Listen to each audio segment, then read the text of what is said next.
Boa noite, pessoal. Aqui mais uma vez estou eu, o Matheus, estou aqui juntamente com o Miguel. E esse é mais uma chamada do Planeta Dom Pedrito. E a gente vem fazer uma pergunta importante para vocês, se vocês já viram pessoas com superpoderes. Bom, pessoas com deficiência têm o superpoder de serem invisíveis para a sociedade, não é, Miguel? É isso aí, Matheus. E a gente está querendo discutir exatamente isso. Onde estão essas pessoas invisíveis? A gente vê elas todos os dias, a gente convive com elas. E alguém lembra desses super-heróis? Alguém lembra daquele cadeirante? Alguém lembra daquela pessoa surda ou da pessoa muda? Alguém participa com essas pessoas, a não ser que seja familiar? E uma pergunta muito importante, Matheus: qual é o acesso delas, o acesso desses super-heróis invisíveis o atendimento de saúde? Exatamente. Existe uma defasagem e a gente vai tratar de tudo isso.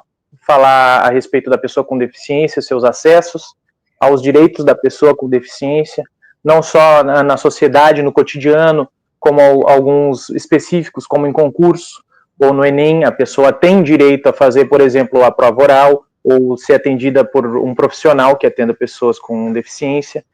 Mas esse vai ser o assunto dos nossos super-heróis para amanhã, às 8 horas da noite, aqui no Planeta Dom Pedrito, comigo e com o Miguel.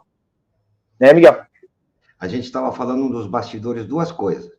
A primeira é que Dom Pedrito tem o serviço, não tem o serviço, mas tem duas profissionais que trabalham com odontologia que atendem pessoas com deficiência. A gente poderia falar sobre isso, né, Matheus? E outra Exato. coisa, para que não parecer merchandising, mas não é uma coisa que é necessária. Uma coisa que me pareceu interessante, o Matheus estava comentando sobre a linguagem de Libras, né? E que a língua, tá? Já tô usando o conceito de super-herói. A gente não sabe, bem feito para mim, é nos dedos. Não, tá tudo bem. Não, sobre aquilo, Matheus, que tu estava explicando os planetas, né? Tu estava falando sobre uma correlação entre a linguagem de Libras e o próprio português. Eu queria que tu falasse para o nosso público isso aí, que eu achei muito interessante. Só para dar uma base antes, eu fiz um trabalho de conclusão de curso e era um levantamento dos sinais em Libras para o ensino de astronomia, para a gente tentar ensinar astronomia, né, construir uma sessão lá no planetário da Unipamp em Bagé. E o meu trabalho foi sobre isso. Só que existe uma defasagem muito grande de trabalhos, porque necessariamente esses trabalhos precisam ser visuais, porque exige um movimento, exige toda a articulação das mãos, exige expressão, existe posicionamento aqui na geometria, no espaço. Então, a maioria dos trabalhos que eu encontrei foram vídeos e não trabalhos escritos, artigos, publicações. Eu cheguei a encontrar alguns artigos em revistas, um trabalho de mestrado também que foi citado no meu trabalho, mas a maior parte do conteúdo que você pode achar é no YouTube ou em plataformas de vídeos, porque a pessoa que é surda, ela aprende Libras e a Libras é uma língua. Para ela ler, para ela escrever, ela teria que aprender o português, e o português é outra língua. Então já nasce a necessidade da pessoa ser bilíngue, o que causa uma defasagem grande, causa uma complicação. Então é isso. É uma coisa muito interessante, né, Matheus? Porque a gente não pensa nisso. Então, tu vê uma linguagem de Libras na Austrália, a pessoa está fazendo essa linguagem de Libras em inglês. Aí, então eu sei Libras, eu vou para a Austrália, eu faço minhas Libras na Austrália e não tem nada a ver.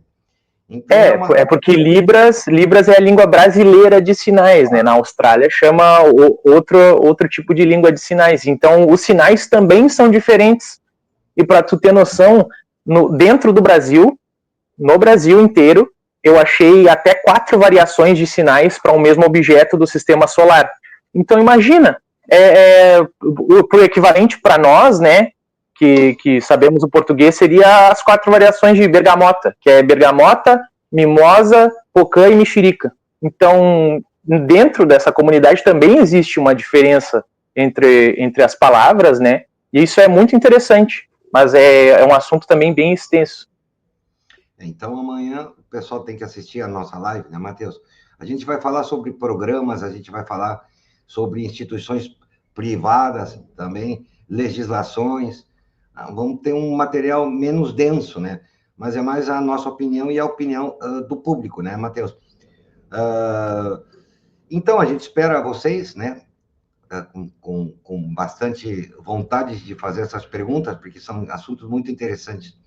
E ajudarem, né? Porque a gente precisa ter uma noção de como é que é esse acesso desses super-heróis a tudo, né? A gente usou como pretexto saúde, mas é a tudo, né?